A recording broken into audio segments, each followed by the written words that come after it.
नमस्कार, मैं Rajesh Kumar the future के इस यूट्यूब चैनल पर आप सभी का स्वागत करता हूं। बीपीएससी के द्वारा आयोजित की जाने वाली सबसे बड़ी टीचर वैकेंसीज में हम टारगेट कर रहे हैं 10+2 लेवल पे होने वाले कंप्यूटर टीचर्स की वैकेंसीज को।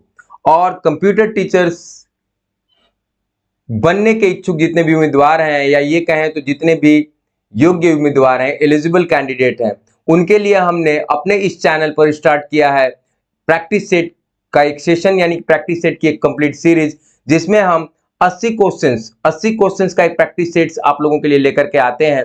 और ये प्रैक्टिस सेट जो हम डिजाइन करते हैं, ये पूरी तरह से बेस्ड है बीपीएससी के द्वारा जो नोटिफिकेशन आया हुआ है, जिसमें साफ साफ कहा गया है कि एनसीईआरटी और बीएसईबी के जो पाठ्यक्रम हैं, उनके अनुरूप जो है वो प्रश्न जो है वो मतलब कि जो है अपेक्षा की जाएगी कि कंप्यूटर टीचर्स से जो अपेक्षा की जाएगी कि वो एनसीईआरटी और बीएसईबी के द्वारा जो 10+2 लेवल पे कंप्यूटर टीचर्स के लिए जो सिलेबसेस हैं, उसको पढ़ाने में वो सक्षम हो।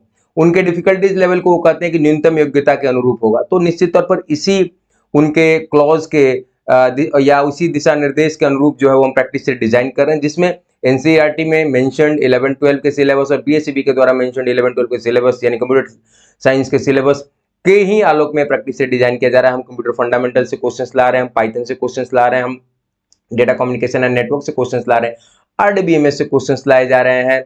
इसके अलावे जो है वो और अदर बोर्ड्स के द्वारा जो पाठ्यक्रम निर्धारित किए गए हैं, या उनके द्वारा जो परीक्षाओं में प्रश्न पूछे जाते हैं, या उनकी परीक्षाओं में कंप्यूटर टीचर्स के लिए जो सिलेबसेस उनके नोटिफिकेशंस में दिए गए, उनको भी हमने आपके साथ जो है वो सिलेबस की वीडियो में डिस्कस करता। तो उनको भी जो है वो केंद्र में रख करके हम उनके भी बहुत सारी चीजों को जो है वो अपने इस प्रैक्टिस सेट में शामिल करने की कोशिश कर रहे हैं। 80 क्वेश्चंस का हमारा प्रैक्टिस सेट रहता है, लेकिन माफी चाहेंगे, हमारा प्रैक्टिस सेट नंबर 4 जो है वो एक मिनी प्रैक्टिस सेट है, यानी 40 क्वेश्चंस को हमने इसमें शामिल किया है। आइए बिना समय गंवाए आज की इस सेशन की शुरुआत करते हैं। लेकिन उससे पहले द फ्यूचर के इस प्लेटफॉर्म पर आप सभी का मैं राजेश कुमार राय हार्दिक स्वागत करता हूं, हार्दिक अभिनंदन करता हूं। इस सेशन को शुरू करते हैं और इस सेशन का पहला सवाल आपके समक्ष लेकर के आते हैं। What is the purpose of antivirus software? आपके सामने 4 ऑप्शंस हैं, और जो ऑप्शंस बी है, यानी detecting and removing malware from computer system, is the right answer. अगले क्वेश्चंस की तरफ बढ़े हम। Which of the following is an example of two-factor authentication? Two-factor authentication का क्या मतलब होता है? यूजर नेम और पासवर्ड के द्वारा लॉगिन करना? जी बिल्कुल नहीं। Setting of a firewall and antivirus software? जी बिल्कुल नहीं। Scanning of fingerprint and entering of pin? जी हाँ। 2 लेवल पे आप अपनी ऑथेंटिसिटी को जो है वो प्रूफ करते हैं। जैसे कि आप आजकल देख रहे होंगे 2 स्टेप वेरिफिकेशन में मोबाइल में आप यूजर आईडी देते हैं, that is public data, but जब आप अपना पासवर्ड देते हैं तो वो एक ऑथेंटिकेशन प्रोसेस होता है। आफ्टर पासवर्ड आप अपने मोबाइल पे जो है वो एक ओटीपी पाते हैं या एक वॉइस कॉल पाते हैं, और फिर उस ओटीपी या वॉइस कॉल में जो कोड बताया जाता है, उस कोड को फिर रे एंटर करते हैं, और तब जाकर के आपका जो है वो आप अपने उस सर्विस को एक्सेस कर पाते हैं। This is called 2 step authentication. तो फिंगरप्रिंट भी आपके प्राइवेट जो है वो आप क्रेडेंशियल हुए, तो एक तो वो हुआ, और फिर फिंगरप्रिंट के अलावा आपने पिन भी डाला, ठीक है, तो ये 2 स्टेप वेरिफिकेशन के अंतर्गत आएगा। तो ऑप्शन सी जो होगा वो इसका सही जवाब होगा। अगले क्वेश्चन की तरफ बढ़ते हैं।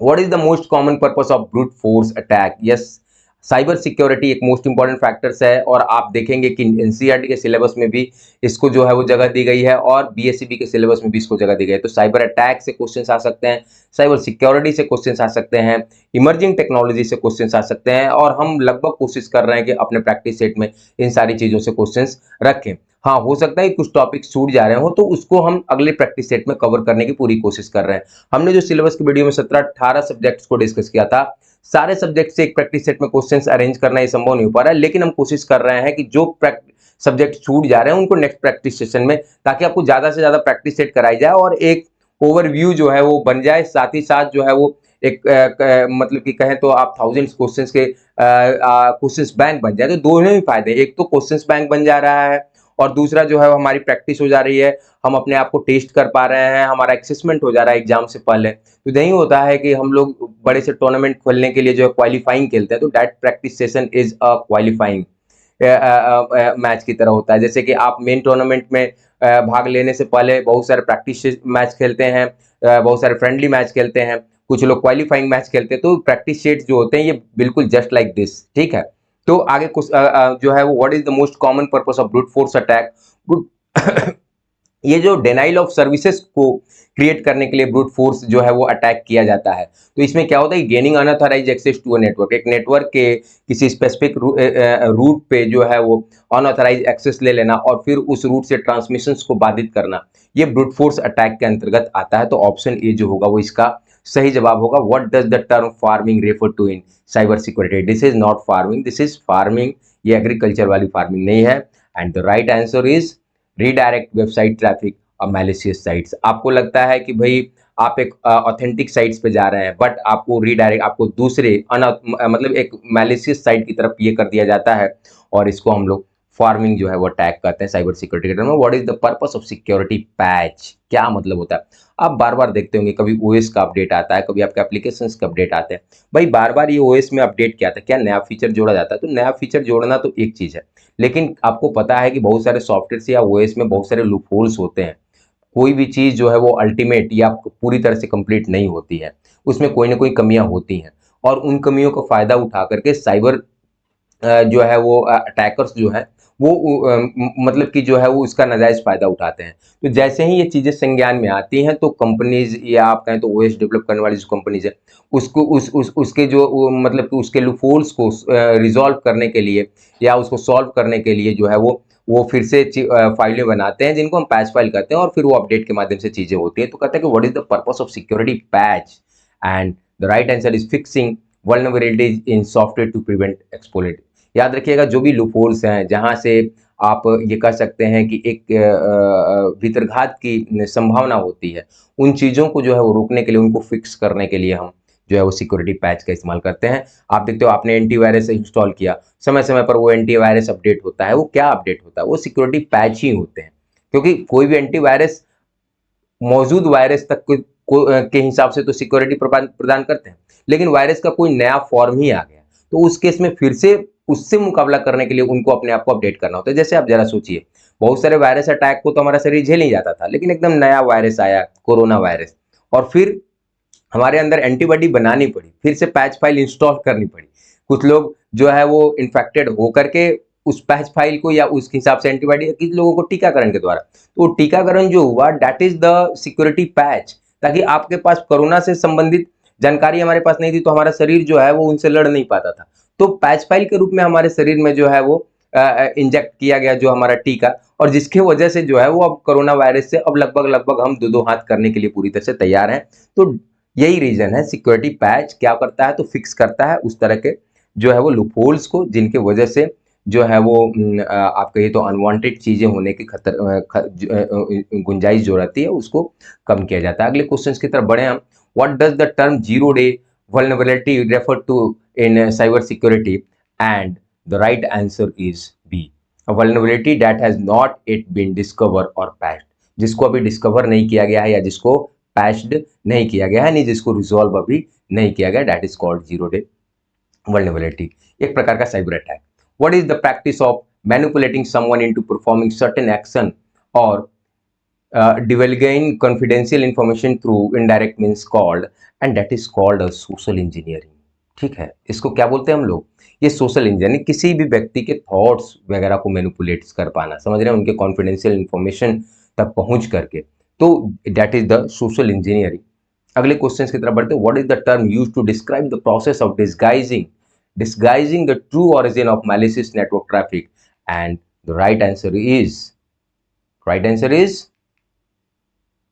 स्पूफिंग। ओके, स्पूफिंग जो है वो एक प्रकार का साइबर अटैक है, और इसमें जो है वो सही जगह से भटकाने के लिए नेटवर्क ट्रैफिक को जो है वो, या आपके मैलिशियस नेटवर्क ट्रैफिक, ठीक है, या आप कहिए तो सही जगह आप जा रहे हैं और आपको जो है वो आपके रूट्स को जो है वो बदल दिया गया, लेकिन आपको यही लग रहा है कि आप अपने सही जगह पे जा रहे हो, ठीक है, कभी यूआरएल को चेंज करके।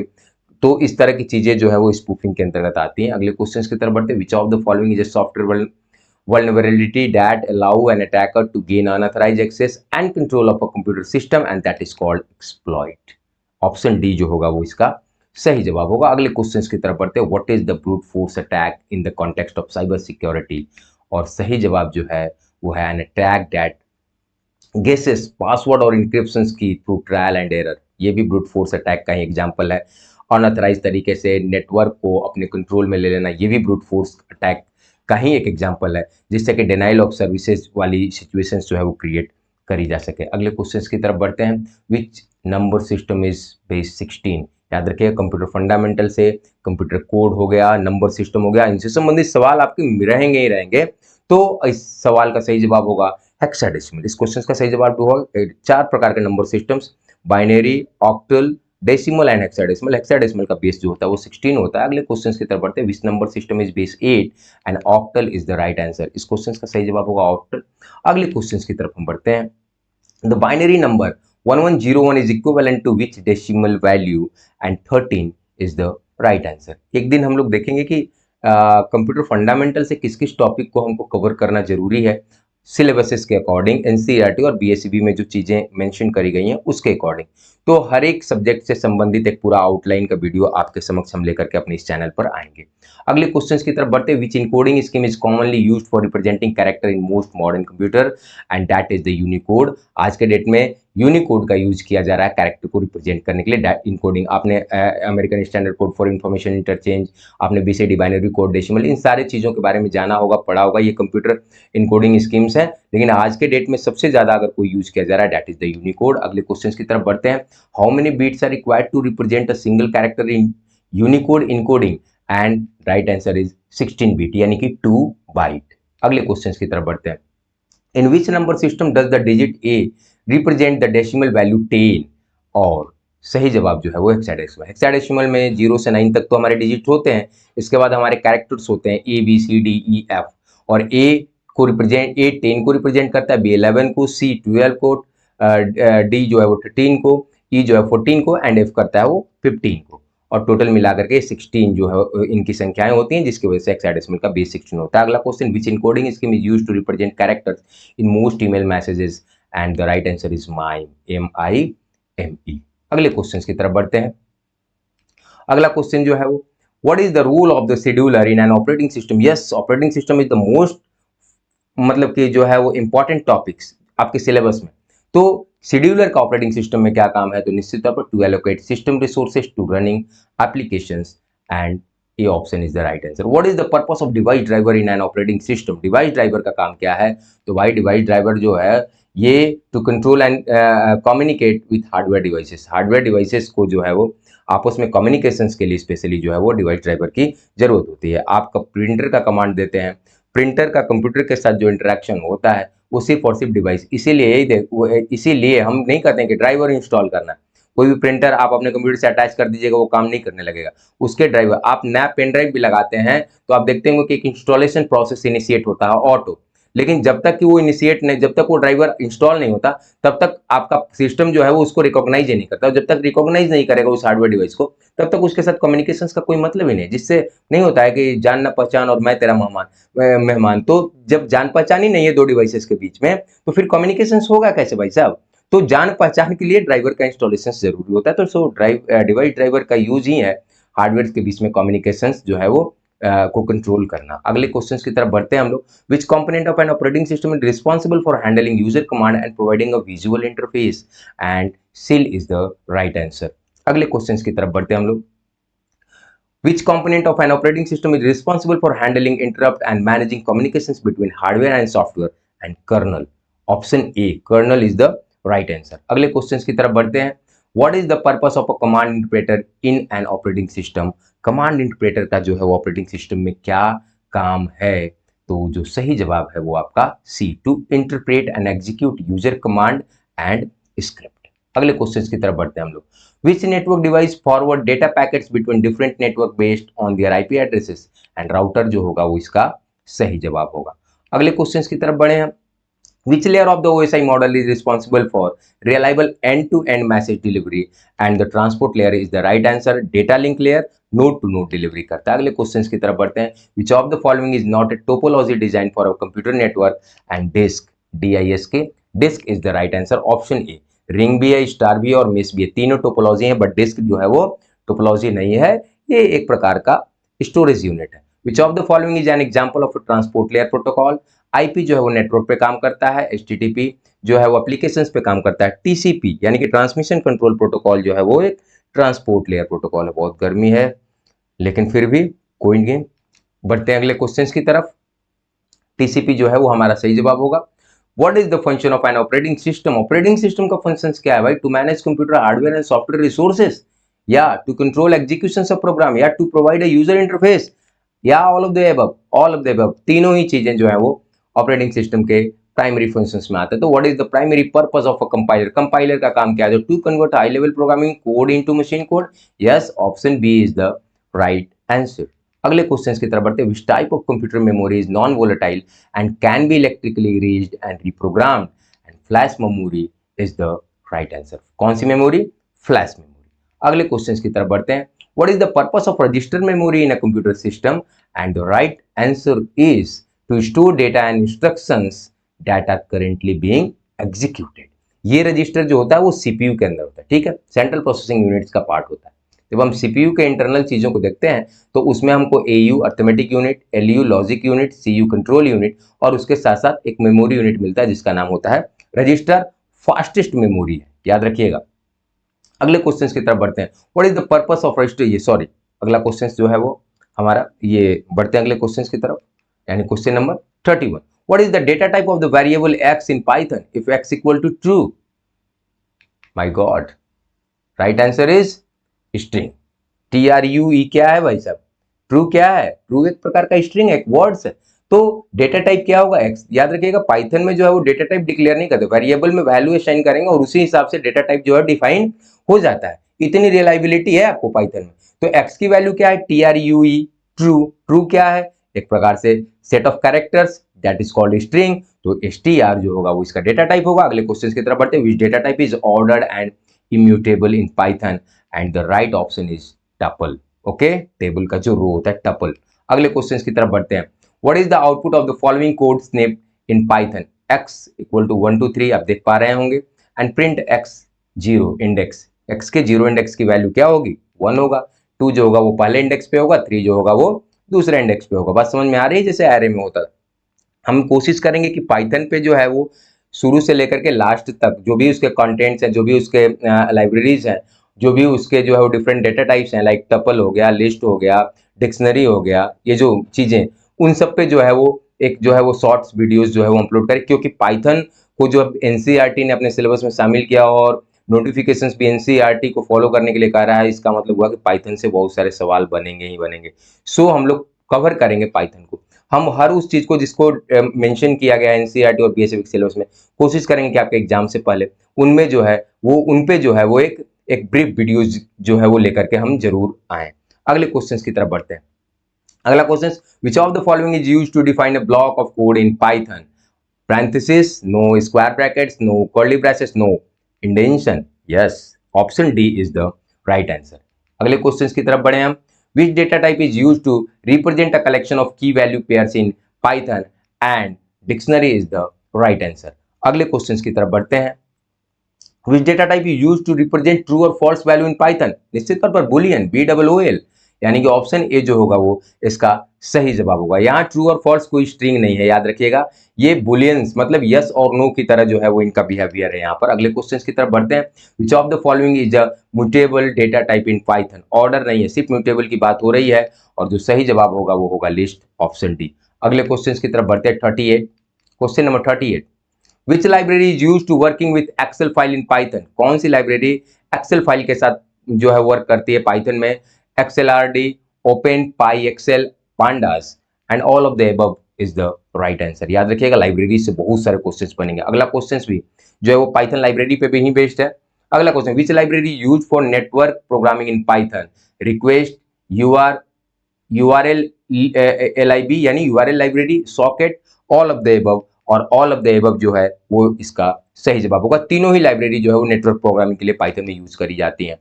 क्वेश्चन नंबर 40 की बात करें। Which library use for working with big data in Python? PySpark, Dask, Hadoop and all of the above. All of the above जो है वो इसका सही जवाब होगा। आपने big data using Hadoop A level में पेपर भी है नाइलिट के, आप देखते ही होंगे। मेरे कहने का मतलब ये हुआ कि भाई साहब बहुत सारे क्वेश्चंस आपको लाइब्रेरी से मिलेंगे देखने को, बहुत सारे क्वेश्चंस आपको डेटा टाइप से संबंधित मिलेंगे देखने को पाइथन में, बहुत सारे उनके जो है वो प्रोग्रामिंग फंडामेंटल चीजें जो है उनसे आपको देखने को मिलेंगे। हमारी कोशिश है कि हम बीपीएससी के नोटिफिकेशंस के आलोक में आपके लिए प्रैक्टिस सेट डिजाइन करके लाएं। जैसा कि मैंने पहले ही बताया था ये प्रैक्टिस सेशन जो है वो मिनी प्रैक्टिस सेशन है। हम 80 नहीं, हम 40 क्वेश्चन लेकर के इसमें आए हैं ताकि हमारा रूटीन ब्रेक न हो। ठीक है, अगले प्रैक्टिस सेट में 80 क्वेश्चंस के साथ मिलेंगे और उस 80 क्वेश्चंस में जो क्वेश्चंस होंगे वो निश्चित तौर पर आपके सिलेबस और बीपीएससी के नोटिफिकेशंस के ही इर्द गिर्द होंगे। हम कुछ भी ऐसा शामिल करने की कोशिश नहीं करेंगे जिसका आपके एग्जाम से कोई लेना देना नहीं है। ऐसा नहीं है कि सिर्फ ठूस दें हम क्वेश्चंस को। क्वेश्चंस की उपयोगिता होनी चाहिए, क्वेश्चंस का इंपॉर्टेंस होना चाहिए, वो क्वेश्चंस जो है वो आपके लिए फायदेमंद होना चाहिए। ये हमारी पूरी कोशिश है। इसलिए हमारी टीम जो है वो पूरे फ्रेमवर्क पे काम कर रही है कि भाई क्या फ्रेमवर्क है। बीपीएससी का नोटिफिकेशंस की बात के हिसाब से देखें तो क्या फ्रेमवर्क बनने वाला है हमारे इस मतलब क्वेश्चंस पेपर का, तो उस फ्रेमवर्क के अकॉर्डिंग ही हम अपने आपके लिए जो है प्रैक्टिस सेट जो है वो डिजाइन कर रहे हैं। सो आई होप ये प्रैक्टिस सेशन या ये प्रैक्टिस सत्र आपको पसंद आया होगा। निश्चित तौर पर हम 80 की जगह 40 क्वेश्चन लेकर के आए हैं, लेकिन फिर भी आपसे वादा करते हैं कि अगला प्रैक्टिस सेट 80 क्वेश्चंस का ही होगा। अगर कोई इमरजेंसी हालात नहीं हो तो हमारे पास कोई दूसरा मतलब कोई वजह नहीं है कि हम क्वेश्चंस को 80 से 40 पे लेके आए। आप अपने और अपने परिवार का पूरा पूरा ध्यान रखिए, खुश रहिए। मिलते हैं एक नए वीडियो में, इजाजत दीजिए मुझे। आप सभी का इस वीडियो में बने रहने के लिए बहुत बहुत धन्यवाद। Thank you.